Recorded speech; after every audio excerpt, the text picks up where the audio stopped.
Hello दोस्तों, welcome back to my YouTube channel. तो जैसे कि आप देख सकते हो कि हमारी ये वर्डप्रेस थीम डेवलपमेंट की सीरीज चल रही है। तो इसमें काफ़ी कुछ वीडियो बना चुका हूँ, तो आप उन्हें देख सकते हो और आप समझ सकते हो कि हम कैसे थीम को डेवलपमेंट कर रहे हैं और आगे बढ़ रहे हैं। ठीक है, तो आज की इस वीडियो में हमें देखना है कि how to add JS and CSS file.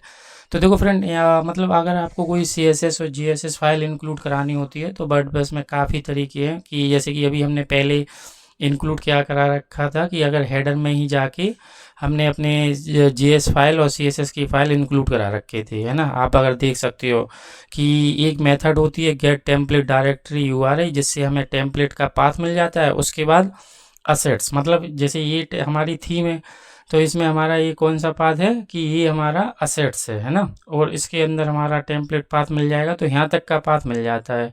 तो यहाँ पे असेट्स है और असेट्स के अंदर जो भी आपके पाथ हैं उसके हिसाब से आप इंक्लूड कर लो। तो ये तो पुराना तरीका है, मतलब कि हम लोग करते ही हैं, कोई भी प्रोजेक्ट है तो उसको इंक्लूड। लेकिन वर्डप्रेस सजेस्ट करता है कि आप एक्शन हुक से भी आप इंक्लूड करना हो तो इंक्लूड करा सकते हो। तो देखो, अगर दोनों, मतलब अगर जैसे आपको अगर फ्रंट एंड पे फाइल जेएस या कोई सीएसएस इंक्लूड करानी है तो एक एक्शन हुक्स होता है WP_NQ_ स्क्रिप्ट, ये फ्रंट एंड के लिए होता है। और एडमिन NQ स्क्रिप्ट ये एडमिन के लिए होता है, मतलब जब आप बैकएंड में अगर कोई फाइल जेएस और सीएसएस इंक्लूड करा रहे हो। तो अभी के लिए हम क्या कर रहे हैं, अभी के लिए हम यहाँ पे इंक्लूड करा रहे हैं फ्रंट एंड के लिए, तो उसके लिए देख लेते हैं। ठीक है, तो अब ये वाला एक्शन हुक्स होता है, तो आपको ही पता है कि ये जब हम एक्शन हुक्स लेते हैं तो इसमें हमें एक मतलब अब चलो ऐसा करते हैं कि मैं theme.php में आते हैं और बनाते ही हैं इसको, जिससे आपको समझ में आए। तो हम एक एक्शन लगा लेते हैं, यहाँ पे बना देते हैं ऐड एक्शन। और इसका ये वाला WP_NQ स्क्रिप्ट्स, आप फ्रेंड ध्यान देना कि ये वर्डप्रेस का है, तो इसको तो आप कुछ चेंज करोगे ही नहीं। और यहाँ पे लिख दो आप अपना ऐड जेएस एंड सीएसएस। ठीक है, तो ये हमारा कॉल बैक हो गया। अब ये वाला हमारा जब कॉल बैक हो गया तो हम इसकी बॉडी भी डिफाइन करेंगे। तो चलो डिफाइन कर लेते हैं। ठीक है, तो ये हमारा यहाँ पे ये चीज़ हमने कॉल बैक डिफाइन कर दिया। अब हम क्या करने वाले हैं कि आप अगर देखोगे कि हमारे पास डायरेक्टरी में जेएस एक है और एक सीएसएस फोल्डर है। तो हम क्या करने वाले हैं कि यहाँ पे custom.css बना लेते हैं, है ना। उसको आपको, मतलब जो भी बनाओगे आप वो इंक्लूड करा लेना। मैं एक custom.css इंक्लूड कराता हूँ, तो यहाँ पे मैं बना लेता हूँ custom.css लग ही गया है। तो ये हमारी CSS, तो हम इस वाली फाइल को इंक्लूड कराएंगे। और एक JS में बना लेते हैं, मैं उसी नाम से बना लेता हूँ। आप जितनी चाहे फाइल इंक्लूड करा सकते हो, ये आपके ऊपर है। और कोई भी आप उसमें मतलब कंटेंट रख सकते हो, आप ये तो जानते ही होगे। ठीक है, तो मैं यहाँ पे लिखा लेता हूँ अलर्ट हेलो, और यहाँ पे मैं छोटा सा एक डाल देता हूँ फ्रेंड।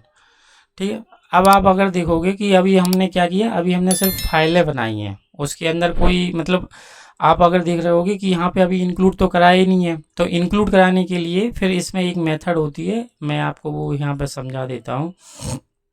WP_NQ स्क्रिप्ट्स, यहाँ पे आप ध्यान देना कि यहाँ पे स्क्रिप्ट्स है और यहाँ पे स्क्रिप्ट है।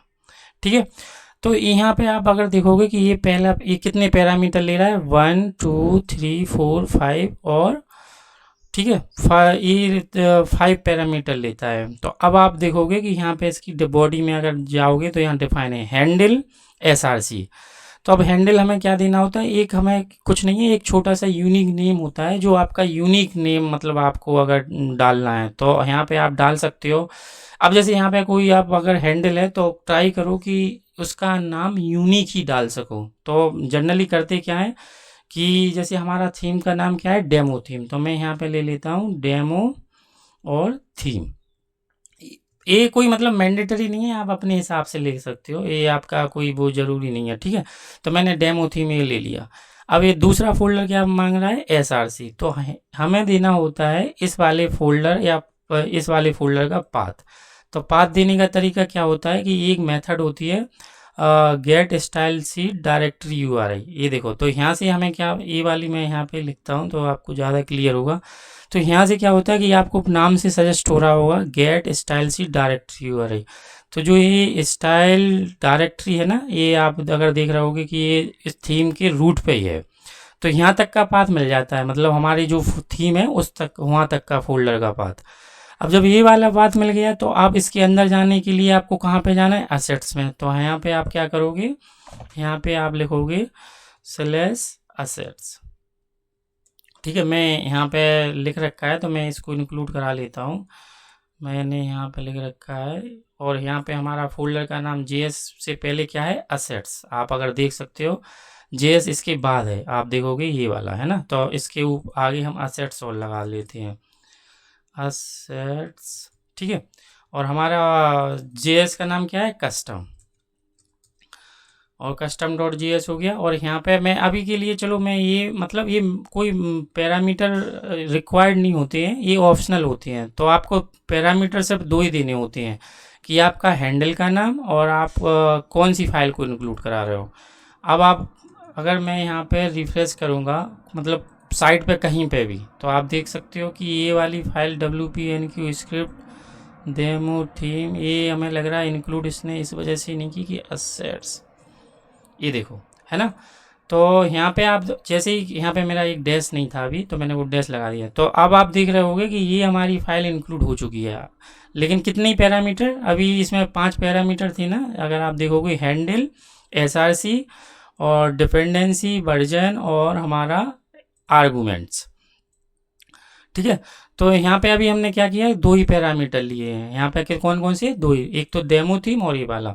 अब आप देख रहे हो कि अब आपकी जीएस फाइल इंक्लूड हो गई है, तभी आपका अलर्ट आ रहा है। अब अगर आप यहाँ पर जाओगे और सर्च करोगे कस्टम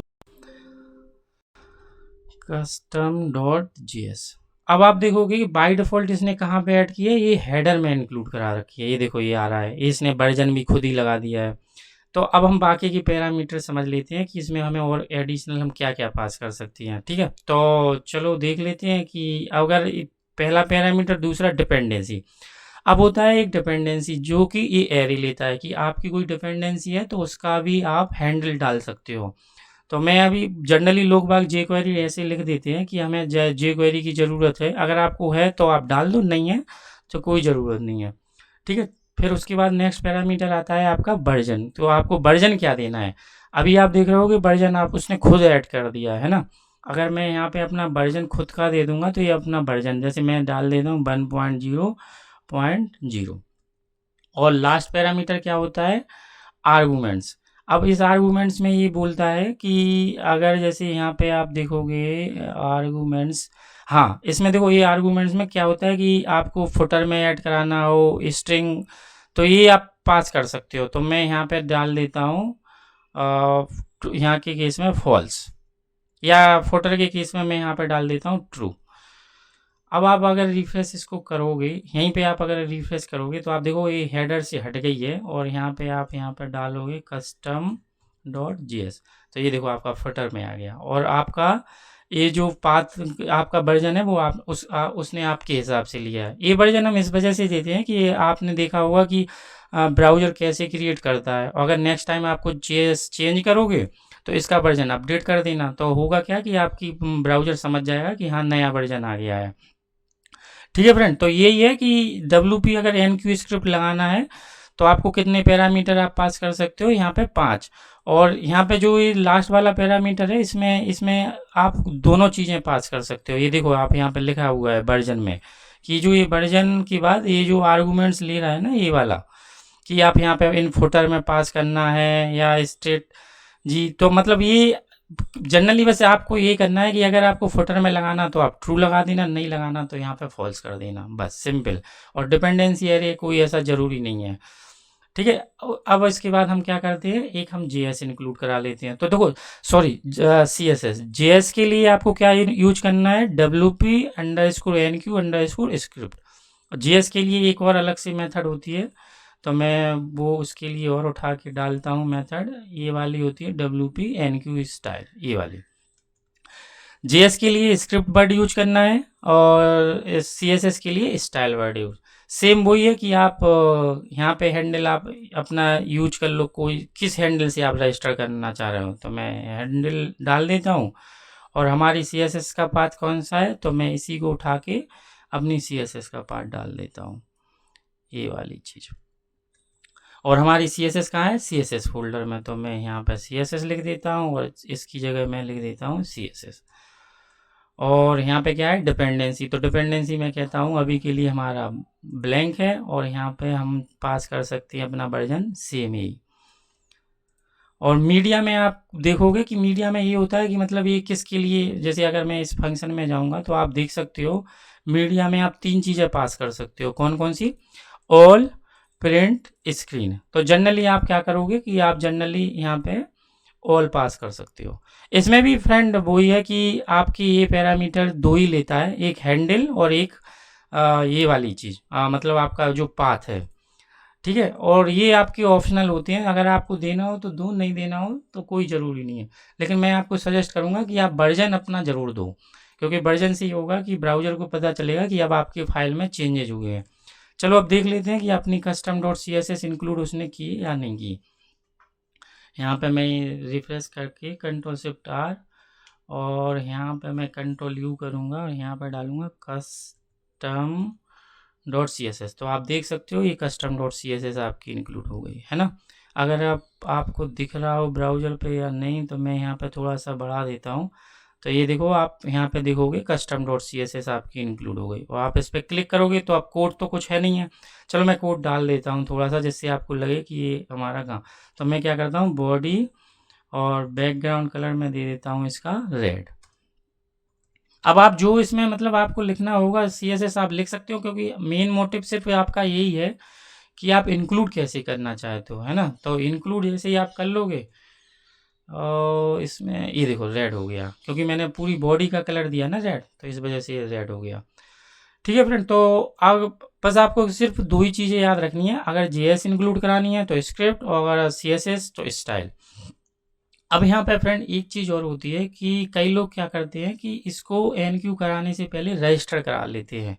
तो मैं वो चीज़ आपसे डिस्कस करना चाहूँगा कि आप अगर कहीं पे देखोगे तो वो सिर्फ रजिस्टर कराना होगा, तो आपकी फिर इंक्लूड नहीं होगी। जैसे ये देखो, एक मेथड होती है WP रजिस्टर स्क्रिप्ट, इसमें भी आपके वही पैरामीटर होते हैं, आप देखोगे सेम पैरामीटर। लेकिन अब इस केस में क्या होता है, सिर्फ रजिस्टर हुई है, आपकी इंक्लूड नहीं हुई है। तो मैं यहाँ पे अगर आप रिफ्रेश करोगे तो अभी आपका अलर्ट आ रहा था, तो आपका अलर्ट नहीं आएगा। ये देखो फ्रेंड, है ना। तो अलर्ट नहीं आया। अब आपको अगर इसको रजिस्टर मतलब जो आपका अभी हैंडल आप यूज कर रहे थे, आप उसके थ्रू जब जैसे मैं अगर यहाँ पे आता हूँ WP NQ स्क्रिप्ट, और NQ स्क्रिप्ट में अगर मैं फिर इसको NQ कराऊंगा तो आप इसको फिर वो इसको इंक्लूड कराएगा आपकी GS। अब आप अगर रिफ्रेश करोगे यहाँ पे तो ये देखो आ गया। तो इसके 2 तरीके होते हैं कि पहले डेवलपर रजिस्टर करते हैं, फिर उस हैंडल को NQ करते हैं। कई बार डायरेक्ट भी आप कर सकते हो। तो आप कंफ्यूज मत होना कि ये रजिस्टर क्या है। तो रजिस्टर से मतलब हम ये करते हैं कि पहले हम इस हैंडल के लिए अपनी रजिस्टर को मीन्स अपनी स्क्रिप्ट को रजिस्टर कर रहे हैं। लेकिन रजिस्टर अगर कर रहे हो तो आपको फिर NQ करना बहुत ज़रूरी है। अगर NQ नहीं करोगे तो इंक्लूड नहीं होगी। रजिस्टर से सिर्फ वर्डप्रेस को पता चल जाता है कि ये रजिस्टर हो चुकी है। ठीक है, तो ये 2 तरीके होते हैं, मतलब कि आप डायरेक्ट NQ करो या आप रजिस्टर करो। और इसमें एक चीज़ का कॉन्सेप्ट और होता है, मैं वो भी आपसे डिस्कस करूंगा कि लोकलाइज वेरिएबल। ये देखो लोकलाइज वेरिएबल में क्या होता है, कई बार अगर आप देखोगे कि एक वर्डप्रेस में मेथड होती है WP_localize_script। इससे क्या होता है, ये फंक्शन होता है। इससे आप क्या कर सकते हो कि PHP की वेरिएबल अगर आपको JS तक पास कराने हैं तो आप उसको इंक्लूड करा सकते हो। तो जैसे मैं आपको इसको एक्सप्लेन कर देता हूँ। ये देखो यहाँ पे मैंने ये डाला WP लोकलाइज स्क्रिप्ट। अभी देखो ये हैंडल मांग रहा है क्या, ठीक है। तो हैंडल हमारा क्या है, हमने अभी हैंडल मान लो स्क्रिप्ट का हैंडल ये वाला लिया है, तो मैंने ये डाल दिया। अब आपको कोई भी मतलब ऐसा वेरिएबल है कि जो आपको PHP के थ्रू आपको JS में एक्सेस करना है, तो आप यहाँ पे वो मांगता है एक एरे की, आप एरे दो। जैसे मैं यहाँ पे एक की बना देता हूँ, नेम इक्वल टू विकास। आप कुछ भी मतलब पास करा सकती हो JS में, ऐसा कुछ नहीं है। मतलब मैं अभी आपको जनरली लोग बाग क्या करते हैं कि आपने देखा होगा कि अजेक्स का जो URL है वो आप मतलब लोकलाइज करती हैं लोग बाग। तो लोकलाइज स्क्रिप्ट का मतलब ये होता है कि आप जो भी PHP के वेरिएबल हैं, अगर आप उनको JS में एक्सेस करना चाहते हो तो आप उनको एक्सेस कर सकते हो। अब आप देखोगे कि ये वाली नेम इक्वल टू विकास, आप यहाँ पे मैं आपको दिखा देता हूँ रिफ्रेश करके। सॉरी यहाँ पे कोई एरर आ गई, ये क्या कह रहा है, अच्छा WP, हाँ यहाँ पे एक इसका एक वेरिएबल और होता है कि आपको जैसे अगर आप देखोगे इसमें हैंडल और ऑब्जेक्ट का नाम कि आप किस नाम से ये वाले यूज करोगे, तो मैं डाल देता हूँ JS कन्फिग, ये 3 पैरामीटर लेता है गाइस, सॉरी। पहला ये कि आपकी जो हैंडल है, मतलब आपकी लोकलाइज स्क्रिप्ट है वो किस हैंडल से है। फिर ये वाला जो वेरिएबल है, इस वाले वेरिएबल को हम एक्सेस करेंगे यहाँ इसको यूज करने के लिए। अभी आपको मैं समझा देता हूँ तो अभी आपको क्लियर हो जाएगा। और यहाँ पे हम देखेंगे कंट्रोल यू करके, आप देखोगे कि ये JS कन्फिग कहीं आया या नहीं आया। तो आप देखोगे कि ये JS कन्फिग आपका उसने जेसन फॉर्मेट में इंक्लूड कर दिया है ना। मतलब कि आप JS वेरिएबल आप कैसे निकालोगे, तो ये एक ग्लोबल वेरिएबल बना देता है। अब जैसे एक मैं और की यूज कर लेता हूँ, जैसे अजेक्स URL। कई बार लोग बाग इसी के लिए यूज करते हैं कि अजेक्स URL हमें JS में चाहिए तो हम कैसे यूज करेंगे। ठीक है, तो यहाँ पे इसका मैं अजेक्स URL, और अजेक्स URL को हम कैसे लेते हैं मैंने अभी लास्ट वीडियो में ही बताया था, ये वाली। तो हम यहाँ पे ये वाली मेथड डाल देते हैं। ठीक है, अब आप देखोगे यहाँ पे रिफ्रेश करके तो आपके पास 2 डेटा आ जाएंगे। ये देखो ये आ गया। अब आपको एक्सेस करना तो आता ही होगा फ्रेंड कि जेसन है, चलो मैं अगर नहीं आता तो मैं यूज कर लेता हूँ। ये जो आपका नाम है JS कन्फिग, आपको इसको यूज करना है अपनी JS फाइल में। तो मैं यहाँ पर डाल देता हूँ और यहाँ पर लिख देता हूँ अलर्ट, और इससे हम इस यूज करेंगे। तो JS कन्फिग आपका वेरिएबल ग्लोबल है तो आपका ऐसे आ जाएगा। अब आप अजेक्स URL यहाँ पर डाल दो, ये वाली चीज़। अब आप रिफ्रेश करोगे तो आपका अजेक्स URL 2 अलर्ट होंगे आपके। ये देखो हेलो फ्रेंड, और यहाँ पे आ गया एडमिन अजेक्स। तो ये WP मतलब ये भी लोकलाइज अजेक्स आप कई बार यूज कर रहे होगे, अभी नहीं करोगे लेकिन आपको ज़रूरत पड़ेगी। तो यहाँ पे क्या होता है कि एक एरे होता है, बस आप उसमें की वैल्यू बना के आप डालते जाओ, और वर्डप्रेस क्या करेगा, इस वाले वेरिएबल से ग्लोबल करके उसको आपको एक जेसन ऑब्जेक्ट रिटर्न करा देता है। ठीक है, तो बस फ्रेंड यही था इस वीडियो में कि आपको कैसे JSS और CSS फाइल इंक्लूड कराना था, तो यही है। अगर आप इसको अगर बैकएंड में इंक्लूड कराना है तो मैंने आपको बताया कि बैकएंड में अगर इंक्लूड कराने के लिए सिंपल एक ये वाला हुक होता है, एडमिन NQ स्क्रिप्ट। तो यहाँ पे एक आपको नया हुक ऐड करना पड़ेगा, और उसमें आप सेम कॉल बैक लगा लेना अगर आपको सेम JS और CSS इंक्लूड करानी है। तो अगर सेम नहीं करानी है तो आप अलग से कॉल बैक बना सकते हो। तो यही था फ्रेंड, हम जैसे मतलब अगर हमें कोई CSS और JSS इंक्लूड करानी है तो हम ऐसे इंक्लूड करा सकते हैं। अगर फ्रेंड आपको ये वीडियो अच्छी लगी हो तो प्लीज़ लाइक करें, सब्सक्राइब करें और शेयर करें। Thank you friend.